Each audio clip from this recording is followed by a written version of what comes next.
Hello বন্ধুরা, কেমন আছো তোমরা সবাই? আশা করি অনেক অনেক ভালোই আছো। আর তোমাদের ভালোবাসায় আমিও অনেক ভালো আছি, কারণ তোমরা আমাকে যে পরিমাণে ভালোবাসা দিয়েছ এবং সাপোর্ট দিয়েছ তা আমি কোনোদিন ভুলতে পারবো না। তাই তোমাদেরকে মজা দেওয়ার জন্য আবারও একটি নতুন গল্প নিয়ে হাজির হলাম। গল্পটি শোনার মতো, আশা করি তোমাদের দাঁড়িয়ে যাবে এবং তোমরা হাতের কাজ করতে সবাই হেডফোন নিয়ে বসে যাও। যদি আমার গল্প শুনে মজা পাও তাহলে অবশ্যই আমার চ্যানেলটি সাবস্ক্রাইব করবে। তো চলো বন্ধুরা, আমরা কথা না বাড়িয়ে আসল গল্পে চলে যাই। যেসব মহিলাদের সন্তান হতো না, আমার মা তাদের জন্য ওষুধ তৈরি করত। কিন্তু যে ঘরে সে মহিলাদেরকে নিয়ে যেত, সেই ঘরে একমাত্র আমার মা আর তার কাজের মেয়ে ছাড়া আর কেউ যেতে পারত না। কিন্তু আমার যখন বিয়ে হলো তখন কোনো সন্তান হলো না। আমি বললাম, মা আমার জন্য ওষুধ তৈরি করে দাও। মা অনেক কঠিনভাবে বারণ করে দিল। আর একদিন আমি তার কাজের মেয়েকে বললাম, আমাকে সাহায্য করতে গু। সেই দিন কাজের মেয়ে নিজের মুখ লুকিয়ে মায়ের ঘরে গেল। মা তাকে জিজ্ঞাসা করল যে, কি তুমি মুখ বন্ধ করেছ কেন? সে বলতে থাকলো যে, কি আমার মুখ খারাপ হয়ে গেছে গিউ। তারপরের দিন সেই কাজের মেয়ের জায়গায় আমি মায়ের সেই ঘরে গেলাম, আর এরপরে যে ঘটনাটা আমি দেখলাম সেটা দেখে প্রায় আমার মন বেরিয়ে যাওয়ার মতো অবস্থা হলো। আমার মায়ের নাম সোনম। সে তার সময়ে সবথেকে বেশি পড়ালেখা করা মহিলা ছিল, আর গ্রামের মধ্যে প্রথম এমন মেয়ে ছিল যে কিনা ডাক্তার হয়েছিল। কিন্তু তার পড়াশোনা সব হয়নি, কারণ তার বাবা এই দুনিয়া থেকে চলে গিয়েছিল। এরপরে আমার মা সন্তান না হওয়া মহিলাদের চিকিৎসা করতে থাকল। আর এইভাবেই একদিন তার বিয়ে আমার বাবার সাথে হলো, আর তারপরে আমি এই দুনিয়াতে এলাম। আর এখন আমার বিয়ের বয়স হয়েছে। আমার মা ঘরের মধ্যেই মহিলাদের চিকিৎসা করত, আর যে মহিলারই চিকিৎসা করত তার বাড়িতে সন্তান ঠিকভাবেই হতো। মা পড়ালেখা করা মহিলা ছিল। 17 বছর বয়স হয়ে গিয়েছিল, কিন্তু তখনও পর্যন্ত আমি ওই ঘরটা খুলে দেখিনি যে ভিতরে কি আছে। ওখানে শুধুমাত্র আমার মা আর তার কাজের মেয়ে যেতে পারত। তার বয়স আমার মায়ের মতোই ছিল। সে আমার মায়ের সুখ দুঃখের সাথী ছিল। আমার মা বিয়ের আগে থেকেই তাকে জানত। আর এখন তো তারা দুইজনে একে অপরের অনেক প্রিয় বন্ধু হয়ে গিয়েছিল। কিন্তু একটা ঘটনা অন্যরকম ছিল, সেটা হলো যে মাঝে মধ্যেই তার সেই ঘর থেকে আওয়াজ আসত। আওয়াজ শুনে যেন মনে হতো কোনো মহিলার বয়স আমার মায়ের মতোই ছিল। সে আমার মায়ের সুখ দুঃখের সাথী ছিল। আমার মা বিয়ের আগে থেকেই তাকে জানত। আর এখন তো তারা দুইজনে একে অপরের অনেক প্রিয় বন্ধু হয়ে গিয়েছিল। কিন্তু একটা ঘটনা অদ্ভুত ছিল, সেটা হলো যে মাঝে মধ্যেই তার সেই ঘর থেকে আওয়াজ আসত। আওয়াজ শুনে যেন মনে হতো কোনো মহিলার সন্তান হচ্ছে সেই সময়। কিন্তু এখানে তো মহিলার কোনো সন্তান হতো না, তাহলে আওয়াজ কেন আসত? আমি ঘরে যাওয়ার অনেক চেষ্টাও করেছিলাম, কিন্তু মা কখনো আমাকে ঘরের ভিতরে নিয়ে যায়নি, আর আমার বাবাকেও নিয়ে যেত না ঘরে। আমার বাবার মুখ তো আমার মা টাকা দিয়ে বন্ধ করে রেখেছিল। কেননা আমাদের ঘরে অনেক টাকা আসত, মা একটা পেশেন্টকে দেখত আর কয়েক হাজার টাকা নিত, আর যখন তারা জানতে পারত যে তাদের সমস্যার সমাধান হয়ে গেছে, তখন তারা মিষ্টি, কাপড় সবকিছু নিয়ে আসত আমাদের জন্য। ঘরে তো প্রতি সপ্তাহে এইরকম জিনিসপত্র আসতে থাকত। মিষ্টি খেয়ে খেয়ে আমার ওজন বেড়ে গিয়েছিল। বাবা বলতো যে, ওর বিয়ে দেব কি করে? এত ভারী শরীর হয়ে গেছে, ওকে তো কেউ বিয়েই করবে না আগে। বাবা এই কথাটা মজা করে বলতো। আমারও বিয়ের অনেক ইচ্ছা ছিল। আমি বলতাম যে, এটা তো ভালো, আমার বিয়ে করিয়ে দাও, হ্যাঁ আমাকে বিয়ে দিয়ে দাও। ব্যাস, আমার মাথাটা সাথে সাথে বিয়ের দিকে ঘুরে গিয়েছিল। মা একটা ভালো পাত্র দেখে আমার বিয়ে দিয়ে দিল। আমার স্বামী ভালো তো ছিল, কিন্তু আমার মা বাবাকে নিয়ে অনেক মজা করত। অনেক ভালো জীবন পার হচ্ছিল। কখনো কখনো বাবার বাড়িতে আসতাম, তখন বাড়ির সবার সাথে দেখা সাক্ষাৎ হয়ে যেত। আর মায়ের যে কাজের মেয়ে, সে সারা জীবন মায়ের সাথেই পার করে দিল। নিজের 4টে মেয়ের বিয়েও সে এই চাকরির পয়সাতেই দিয়েছিল, আর নিজের বাড়িও বানিয়ে নিয়েছিল। কিন্তু আমি জানি না যে তারা কি এমন চিকিৎসা করত। আমার মা একটা বড় মেশিন কিনে এনেছিল, অনেক দামি মনে হচ্ছিল। এটা মায়ের ঘরের বাইরে পড়েছিল, কেননা ওটাকে ভিতরে নিয়ে যাওয়ার জন্য লোকের প্রয়োজন ছিল। আমি মাকে জিজ্ঞাসা করলাম যে এটা কি? মা বলেছিল যে এটা মেডিকেলের ডাক্তারদের একটা বড় মেশিন। আমি জিজ্ঞাসা করলাম যে, তুমি এই মেশিন দিয়ে কি করবে? তুমি তো চিকিৎসা করো, অপারেশন তো করো না। কিন্তু মা বলল যে, কি এই মেশিনটা আমার অনেক দরকার, আর আমাদের কাজটাও আরও ভালোভাবে হতে পারবে এই মেশিনের জন্য। আমি বললাম যে, তুমি এত পয়সা রোজগার করে কি করবে? অনেক তো করলে মা, এবার তুমি একটু আরাম করো। মা বলতে থাকলো, পয়সা ছাড়া জীবন কি হয়? পয়সা তো এমন জিনিস যেটা প্রতিদিন প্রয়োজন হয়। আমার শ্বশুরবাড়িতে আমার স্বামীর বোনের সন্তান হচ্ছিল না। সেই বিষয়ে যখন আমি জানতে পারলাম, আমি বললাম যে আমার মা এই পৃথিবীর সকল জায়গা চিকিৎসা করে বেড়াচ্ছে। তোমারও করে দেবে, কিন্তু চিকিৎসা অনেক দামি, চিকিৎসায় অনেক খরচ হয়। আমাদের থেকে তো পয়সা নিও না। আমরা তো তোমাদের আর শ্বশুর বাড়ির আত্মীয় হই, আমরা তো তোমাদের সম্পর্কে কেউ হই। যখন কিনা সে আমাদের কেউ ছিল না, সে তো ছিল দূর সম্পর্কের, আমার স্বামীর বোন ছিল। কিন্তু আমার শাশুড়ি বলেছিল যে কি তোমার মাকে বলো যে এর চিকিৎসা ফ্রিতে করে দিতে, কেননা মেয়ের শ্বশুর বাড়ির ব্যাপার তো আর এখন ব্যাপারটা আমার শ্বশুর বাড়িরই হয়ে গিয়েছিল। কারণ এই প্রথমবার আমার শাশুড়ি আমাকে কোনো কথা বলেছিল বা আমাকে কোনো কাজ করতে বলেছিল। আমি যখন মাকে বললাম তখন মা বলল যে কি তুমি কি পাগল হয়ে গেছো, জানো কত পয়সা খরচ হয় এই চিকিৎসার? আমি মাকে বললাম যে কোনো ব্যাপারে পয়সা খরচ হয়? শুধুমাত্র ওষুধ দিতে হয় তো? চুপ করে দিয়ে দাও, এটা তো আমার মান সম্মানের প্রশ্ন। এখানে মা অন্যরকম একটা কথা বলল। মা আমাকে বলল, এইভাবেও কিন্তু তোমার মান সম্মান নষ্ট হতে পারে গি। আমি বললাম তার মানে? কেন খারাপ হবে মান সম্মান? মা বলল, যদি তার চিকিৎসা করি আর তার যদি কোনো লাভ না হয় তখন? আমি বললাম, মা তুমি যার যার এখনো পর্যন্ত চিকিৎসা করেছ তারা প্রত্যেকেই তো লাভ হয়েছে, তাহলে আমার শ্বশুরবাড়ি আত্মীয়র কেন লাভ হবে না? আমি অনেক কষ্ট করে মাকে রাজি করালাম। আমার বাবাও বলল যে কি মেয়ের শ্বশুর বাড়ির ব্যাপার। আমার মা আমাকে বকল আর এটাও বলল, আর কখনো আমার সাথে এই ব্যাপারে কথা বলতে যেও না। যদি তুমি নিজের পেশেন্ট নিয়ে আমার কাছে চিকিৎসার জন্য আসতে থাকো তো আমি একদম চিকিৎসা করব না। আমি বললে আমাকে মা বকল। বাবা যখন বলল, মা রাজি হয়ে গেল চিকিৎসা করতে। আমি বাবাকে বললাম, মা তো আমার কোনো কথাই শুনল না। বাবা বলল যে রাত দিন লোকের চিকিৎসা করে করে পাগল হয়ে গেছে, সব সময় ওই ঘরেই ঢুকে থাকে। আমি জিজ্ঞাসা করলাম যে তুমি কি কখনো ওই ঘরে গেছ? বাবা তখন বলতে থাকলো, যখন ওই ঘরটা তৈরি হচ্ছিল তখন আমি গিয়েছিলাম, তারপর থেকে আর যাইনি, কিছুই নেই ওই ঘরে। শুধুমাত্র এই ডাক্তারের জিনিসপত্রই আছে ওখানে, একটা টেবিল আছে আর 2-4টা আলমারি আছে গিউ। কিন্তু যদি ঘটনাটা এটাই হয় তাহলে মা সেখানে কাউকে যেতে দেয় না কেন? আমার স্বামীর বোনের চিকিৎসা হয়ে গেল। আমি তাকে জিজ্ঞাসা করেছিলাম তোমাকে কোথায় বসিয়েছিল? আমাকে বলল যে ঘরের ডাইনিং রুমে বসিয়েছিল।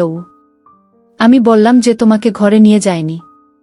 সে বলল যে কি না, আমাকে তো কোনো ঘরে নিয়ে যায়নি। 2-4টে টেস্ট করালো আর তারপর চিকিৎসা শুরু করল। ওষুধ লিখে দিয়ে দিল। বলল যে যদি কপালে থাকে তাহলে সন্তান হবে, না হলে এর কোনো চিকিৎসা নেই গি। আমি অবাক হয়ে গেলাম। আমার মা পৃথিবীর সবার চিকিৎসা করছে আর এটা হতেই পারে না। আমার মা এই পৃথিবীর সব জায়গায় বলে বেরিয়েছে যে এই চিকিৎসায় এটা হতেই পারে না যে সন্তান হবে না। তবেই তো লোকেরা আসে, লাখ লাখ টাকা খরচা করে। এখন যখন মা পয়সা পাচ্ছে না, তার মানে এই যে পয়সা পায়নি বলে মন থেকে তার চিকিৎসা করেনি। আমার মা তো অনেক লোভী হয়ে গেছে। তারপরে আমি ভাবলাম যে দেখা যাক, হতে পারে যে সন্তান হয়ে যাবে। হতেই পারে। আমার মা আমার স্বামীর বোনের চিকিৎসা করল, কিন্তু তার কোনো লাভই হলো না। সে বলল কি এমনি নিজের মায়ের সবসময় প্রশংসা করতে।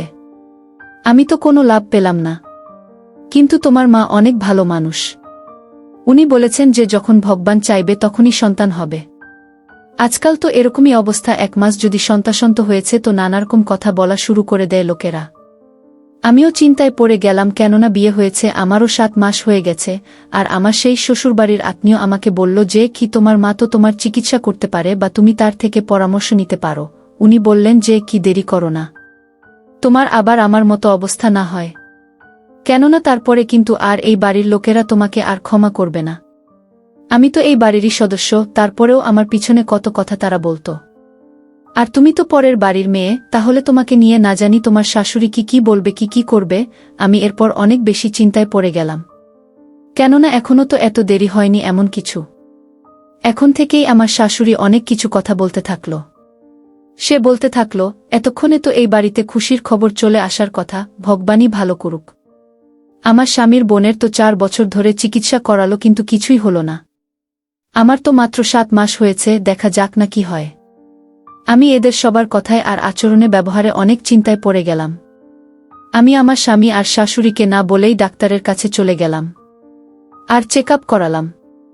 উনি পরীক্ষা করার জন্য বলল আর বলল যে কি 2 দিনে তুমি রেজাল্ট জেনে যাবে গু। আমি বললাম যে টেস্টের রিপোর্ট নিতে আমি আসতে পারব না, আপনি এক কাজ করবেন, আমাকে ফোনে রিপোর্ট পাঠিয়ে দেবেন। উনি বললেন ঠিক আছে, আমার নাম্বার নিয়ে নাও। ডাক্তারটা অনেক ভালো ছিল, বুঝে গিয়েছিল যে আমি বারবার লুকিয়ে লুকিয়ে বেরোতে পারব না। এই 2 দিন আমি যে কিভাবে পার করেছি শুধুমাত্র আমিই জানি। 2 দিন পরে ডাক্তারের ফোন আসলো আর উনি আমাকে রিপোর্ট বললেন। উনি বললেন আপনার সমস্যা আছে আর আপনি কখনো মা হতে পারবেন না। আমার আপনাকে এটাই বলার যে আপনি কোনো ছোট চিকিৎসা করিয়ে কোনো ওষুধপত্র খেয়ে নিজের শরীর বা নিজের জীবন নষ্ট করবেন না। তার পরিবর্তে আপনি টেস্ট টিউব বেবির মাধ্যমে সন্তান দিতে পারেন। আর টেস্ট টিউব বেবির চিকিৎসা এতটা সহজ না, তাতে অনেক পয়সা খরচ হয়। কিন্তু ডাক্তারের বলার ছিল যে প্রথম তুমি এখন সুন্দরী আর এখন তোমার বিয়ের প্রথম দিক, এখন তো সবে শুরু, তোমার স্বামী রাজি হয়ে যাবে। পরে তোমার স্বামী এটাই ভাববে যে লাখ টাকা খরচ করে এমন চিকিৎসা করিয়ে যেখানে 40% মাত্র ঠিক হয় আর যার কোনো গ্যারান্টিও নেই সেটা করিয়ে কি হবে। এজন্য ছেলেরা লাখ টাকা খরচ করে দ্বিতীয়বার বিয়ে করে নেয় আর প্রত্যেক বছর তারা সন্তান দেয়। আমি অনেক চিন্তায় পড়ে গেলাম, আমি সারারাত কেঁদেছিলাম। আমার স্বামী জিজ্ঞাসা করলে বলে দিলাম যে কিছু হয়নি। আমি অনেক দুঃখ পেয়েছিলাম, কেননা আমি কখনো ভাবিনি যে আমার সাথে এরকম হবে। তারপরে একদিন আমার গ্রামের একটা মেয়ে আমার কাছে আসলো। সে বলল যে তোমার মায়ের কাছ থেকে চিকিৎসা করিয়েছিলাম, আজ আমার কাছে 2টা সন্তান। আর আমি আজকে অনেক খুশি। আর সে আমাকে ধন্যবাদ জানালো। সে আমার মায়ের প্রশংসা করতে থাকলো আর বলতে থাকলো ভগবান ওনার হাতে জাদু দিয়ে পাঠিয়েছেন, যার চিকিৎসাই করেন সেই ঠিক হয়ে যায়। আমি ওই মহিলার কথায় অনেক খুশি হলাম আর মনে মনে শান্তি পেলাম। সে আমাকে বলল 10 বছর পর্যন্ত আমার কোনো সন্তান হয়নি। তোমার মায়ের কাছে চিকিৎসা করালাম, যখন তখন সন্তান হয়ে গেল। তোমার মা, তুমি তো সবকিছুই জানবে গি। যখন সে আমাকে এই কথাগুলো বলল তখন আমি অবাক হয়ে গেলাম। আমি জিজ্ঞাসা করলাম যে সবকিছু মানেটা কি। সে বলল যে এটাই যে চিকিৎসা কিভাবে হয়। আমি বললাম যে তুমি জানো কিন্তু আমি তো জানি না। সে বলল ছাড়ো কথাটা, বাদ দাও। আমার মা 1 মাস পর্যন্ত সবার চিকিৎসা করত। আমি ঠিক করেছিলাম যে আমি আমার স্বামীকে এসব বলবো না, না আমার শাশুড়িকে বলবো, কারণ এমনিতেই এরা আমাকে তেমন একটা পছন্দ করে না। আমি নিজের মাকেই সবকিছু বলবো, তার থেকেই চিকিৎসা করাবো। এরপরে আমার আর কারোকে বলার কোনো দরকার পড়বে না। আমি মায়ের কাছে চলে গেলাম। মা সকাল সকাল অনেক ব্যস্ত ছিল, ওই ঘরেই বসেছিল, বাইরে আসেনি। আর আমার ঘরে যাওয়ার অনুমতি ছিল না। বাবা বাড়ি ছিল না। 4 ঘন্টা মা আমাকে অপেক্ষা করালো। আমি অনেক রেগে গেলাম। এরপরে আমিও তাকে বললাম সমস্যা আছে আমার কিছু। মা জিজ্ঞাসা করলে কি সমস্যা? পয়সার দরকার। আমি বললাম পয়সার দরকার নেই। আর এরপর তাকে বললাম যে আমাকে ডাক্তার কি বলেছে, আর এরপর তাকে রিপোর্ট দেখালাম, ডাক্তার যেটা আমাকে ফোন করে বলেছিল। আমার মা বলল যে হ্যাঁ, রিপোর্ট তো এটাই বলছে। এইবার কি করা যায়, এটা তো বড় সমস্যা। আমি বললাম কেন, তোমার জন্য তো এটা কোনো সমস্যা হওয়ার কথা নয়, তুমি আমার চিকিৎসা করো। মা বলল যে এই ধরনের কথা যদি বলেছ তাহলে আমার থেকে খারাপ কেউ হবে না, আমি তোমার চিকিৎসা করব না। মা, এটা তো ব্যাপারটা সেই রকমই হয়ে গেল যে তুমি সব পরিবারকে খাবার দিচ্ছ আর আমি প্লেট দেখে যখন খাবার খাওয়ার জন্য বললাম তখন আমাকে বলছো যে খাবার খেলে পাপ হয়। আমাকে আমার মা এত খারাপ ভাব বকা দিল যেন মনে হলো যে সে কোনো দিনও আমার চিকিৎসা করবে না। আমি জিজ্ঞাসা করলাম কেন করবে না চিকিৎসা? বাবা এসে গিয়েছিল ওখানে। আমি কান্নাকাটি করছিলাম। বাবাও দেখে নীল যে এতদিন পরে মেয়ে ঘরে এসেছে, তার উপরে আবার কান্নাকাটি করছে, সে চিন্তায় আছে। বাবা আমাকে সব সময় অনেক ভালোবাসত। সে আমাকে বলল যে কেন কাঁদছো তুমি? তখন মা বলল যে বিনা কারণে ও কিছু চাইছে। মা এই কথাটা বাবাকে বলল না যে আমি কখনো মা হতে পারবো না, আর আমি আমার চিকিৎসার জন্য বললাম। কিন্তু মা আমার চিকিৎসা করতে চাইছে না। একে তো ভুল করেছে মা, তার উপরে আবার মিথ্যে কথাও বলছে। বাবা বলল যে কেন চিন্তা করছো, আমি তো আছি, আর যেটা তোমার দরকার আমি তোমাকে এনে দেব, আমি তোমার জন্য চা বানিয়ে দিচ্ছি। বাবা সেখান থেকে চলে গেল। মা বলল যে যেটাই হচ্ছে সেটা ভগবানের উপর ছেড়ে দাও, আর খবরদার যদি এখানে চিকিৎসার কথা আবার তুমি বলেছ, আমি তোমার চিকিৎসা কখনো করব না, আর এই কথাটা নিজের মাথার মধ্যে ঢুকিয়ে নাও। আমি আমার বাড়িতে চলে এলাম আর ভাবলাম যে আমাকে মা কেন এরকম বলল। প্রথমত আমাকে তো মায়ের ঘরে যেতে দিত না। যখন আমি আমার বন্ধুকে তার কাছে পাঠিয়েছিলাম তখন মা তাকে ওই ঘরে নিয়ে যায়নি। আর তার চিকিৎসাও করেনি। তখনও আমার মায়ের কিছুই যায় আসেনি, আর আজকে যখন আমি বিপদে পড়েছি তখন আমারও চিকিৎসা করতে চাইছে না। কোনো একটা কিছু তো আছেই। আমার মা মিথ্যে কথা বলতো। মানুষের চিকিৎসা সে করত না, আর যদি সে মিথ্যে কথাই বলতো তাহলে তার কাছে এত মানুষ কেন পয়সা খরচ করে চিকিৎসা করাতে আসত? কেন আমার বা আমার বন্ধুর চিকিৎসা করতে চাইছে না, যখন কিনা পৃথিবীর সব মানুষকে সে চিকিৎসা করছে? এইবার আমার শেষ আশা আমার মায়ের কাজের মেয়ে ছিল। সেও আমাকে যাবার সময় দেখে নিয়েছিল। পরের দিন আমাকে ফোন করে জিজ্ঞাসা করল, তোমার কি সমস্যা হয়েছিল? তুমি কেন কাঁদছিলে? সেও আমাকে মায়ের মতো করেই লালন পালন করেছিল ছোট থেকে। আমার খেয়াল রাখত। মা তো সারাদিন নিজের কাজে ব্যস্ত থাকত। আমি তাকে সবকিছু বলে দিলাম। আমি তার ঘরে গেলাম, আমি বললাম আমাকে সাহায্য করো। সে বলল যে কি আমি তোমাকে সাহায্য করব না, কারণ এই কাজটা আমার ভুল মনে হয় কি। আমি বললাম যে তার মানে? সে বলল যে কি তার মানে আমি তোমাকে বলবো না। তারপরের দিন সে মায়ের কাছে মুখ বন্ধ করে চলে গেল। সে মা জিজ্ঞাসা করল, তুমি মুখ বেঁধে এসেছ কেন?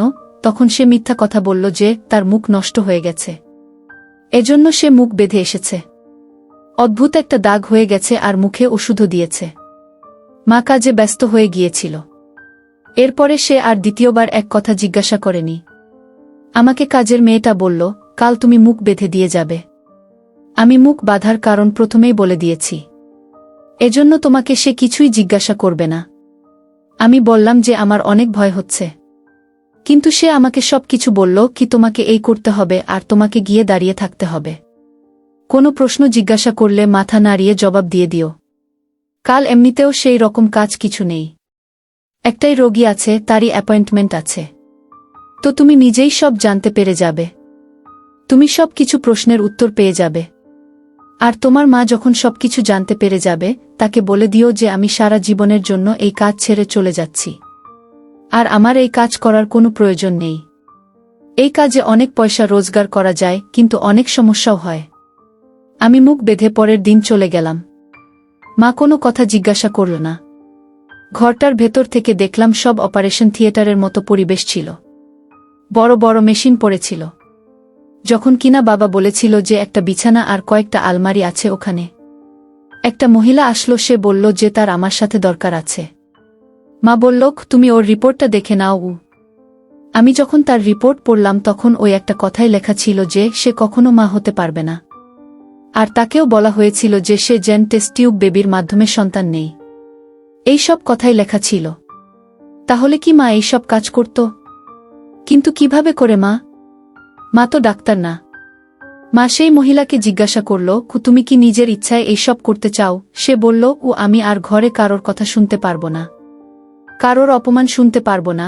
আমি জানি যে এই সন্তানটা আমার স্বামীর নয়, অন্য কোনো লোকের। কারণ আমি যখন মা হয়ে যাব, যখন সন্তান হয়ে যাবে, সবাই এটাই ভাববে যে এটা আমার স্বামীর সন্তান। আমির যে সন্তান হয় না, এটা শুনে শুনে আমি পাগল হয়ে গেছি। আমি নিজের মুখে হাত দিলাম ভয়ে। এর মানে মা টেস্ট টিউব বেবির কাজ করে। তার মানে এই চিকিৎসা চলত এতদিন ধরে, ওই সন্তানগুলো তাদের স্বামীর নয়, অন্য কোনো লোকের। এজন্যই মা এত বড় বড় দামি দামি মেশিন এনেছিল। আর অবাক হওয়ার মতো ব্যাপার হলো, মহিলারা নিজেরা নিজেরা এই কাজের জন্য রাজিও হয়ে যেত। এই গ্রামটা একটা ছোট গ্রাম। এখানকার গ্রামের লোকেদের মধ্যে এত বুদ্ধি কোথায়? এজন্যই তারা রাজি হয়ে যায়। অথবা সন্তান না হওয়াটা, এই কথাটা শোনার ভয়ে, বা যে মহিলাদের সন্তান হয় না এর জন্য তাদের উপর যে কাজ করা হয়, যে কথা শোনানো হয়, তাই তারা এই কাজ করতে রাজি হয়ে যায়। তখন সেই মহিলা চলে গেল। আমি নিজের মুখ খুললাম, আর আমার মা অবাক হয়ে উঠল, আর বিরক্ত হয়ে গেল, রেগে গেল। এই জন্যই আমার মা আমার চিকিৎসা করতে চাইছিল না। কেননা সে চাইত না যে আমি আমার স্বামী ছাড়া অন্য কারোর সন্তানকে এই পৃথিবীতে নিয়ে আসি, যাকে আমি জানি না পর্যন্ত। মা যেটা করেছিল সেটা ভুল ছিল। আমি তাকে অনেক কথা শোনালাম। আমি বললাম, তুমি অনেক ভুল করছ। তুমি মানুষকে কষ্ট দিচ্ছ, তারা সারা জীবন কষ্টে থাকছে। মা বলল, আমি যেটা করছি এটাকে ভুল ভেবো না, কেননা এরা সন্তান, আর এই সন্তানগুলোর এই দুনিয়ায় আসার অধিকার আছে। আমি যদি ভুল কাজ দিয়ে কোনো মহিলার জীবনে খুশি আনছি, লোকেরা তাকে সন্তান না হওয়া মহিলা বলা বন্ধ করে দিচ্ছে, এর থেকে ভালো কথা আর কি হতে পারে? সাধারণ মানুষ আজও টেস্ট টিউব বেবির বিরুদ্ধে, কেননা তারা ভাবে যে এটা পরের সন্তান। হ্যাঁ, এটা পরের। কিন্তু আমি মহিলাদের বলে দিই সবটা, আমার কাছে আর কোনো রাস্তা থাকে না। আমি বলে দেই যে আমি তার শরীরে যে সন্তান দিতে চলেছি সেটা তার স্বামীর নয়, বরং অন্য কারোর সন্তান, অন্য কারোর ছোট্ট প্রাণ। আমি মহিলাদের বলে দিই যে আমার কাছে আর কোনো রাস্তা নেই, তারা এই দুনিয়ায় আসতে চায়, আর এই কাজগুলো আমি মহিলাদের থেকে লুকিয়ে করি না। এরা আমার সাথে যোগাযোগ করে, সেজন্যই তো তারা এত টাকা দিয়ে যায়, আর আমি এই সব তোমার সাথে করতে পারবো না। আমি নিজের মাকে বললাম, আমি জানি না তুমি ঠিক করছো না ভুল করছো, কিন্তু তোমার কাজের মেয়ে আমাকে দিয়ে তোমার কাছে এই কথাটা বলে পাঠিয়েছে যে তোমার সাথে আর এই কাজ করবে না। সে সারা জীবনের জন্য এই কাজ থেকে ছেড়ে সে চলে গেছে। আমি জানি না আমার মা ঠিক করছিল না ভুল করছিল, শুধুমাত্র আমি সেইখান থেকে ফিরে এসেছিলাম শ্বশুরবাড়িতে। আমার কেমন একটা মনে হচ্ছে সাধারণ মানুষের সামনেই মা নিজের প্রাণের ঝুঁকি নিয়ে এই কাজ করছিল, আর কাল যদি কেউ জানতে পারত তাহলে সে এত রেগে যেত যে সে প্রতিশোধ নিতেই। আর তারপরে কি করত মা? কিন্তু মা 1 বছর পরে সেই কাজটা ছেড়ে দিয়েছিল। মনে হয় তার কাজের মেয়ে চলে যাওয়ার পরে একা একা সে সেই কাজ করতে পারছিল না, সেজন্য সেই ব্যাপারটাকে ছেড়ে দিয়েছিল। যে কাজ সে ছেড়ে দিয়েছিল, আমি এই কথাটা কাউকে বলিনি, এমনকি বাবাকেও না। আমি আমার স্বামীকে বলে দিয়েছিলাম যে আমি কখনো মা হতে পারব না। সেটা শুনে সে চুপ হয়ে গিয়েছিল। সে বলল, ঠিক আছে, যা হবে দেখা যাবে। এরপর 4 বছর হয়ে গিয়েছিল, আমার এখনো সন্তান হয়নি। কিন্তু আমি ভগবানের কাছে, ঈশ্বরের কাছে প্রার্থনা করি। কারণ ঈশ্বরের কাছে প্রার্থনা করলে তা কখনো ফেরত আসে না, ঈশ্বর কাউকে ফিরিয়ে দেয় না। একদিন না একদিন তিনি আমার কথা নিশ্চয়ই শুনবেন। উনার আশীর্বাদে আমি একদিন ঠিক মা হব। আপনারাও সবাই আমার জন্য প্রার্থনা করবেন। বন্ধুরা, আজকের ভিডিওটা এখানেই শেষ করলাম। অনেক কষ্ট করে ভিডিওটি আপনাদের জন্য বানিয়েছি। যদি ভিডিওটি আপনাদের ভালো লেগে থাকে তাহলে একটা লাইক করবেন এবং চ্যানেলটি অবশ্যই সাবস্ক্রাইব করবেন। এই আশা ব্যক্ত রেখে আপনাদের কাছ থেকে বিদায় নিচ্ছি আমি। দেখা হবে আগামীকালের নতুন কোনো ভিডিওতে। সে পর্যন্ত সবাই ভালো থাকুন, সুস্থ থাকুন। ধন্যবাদ।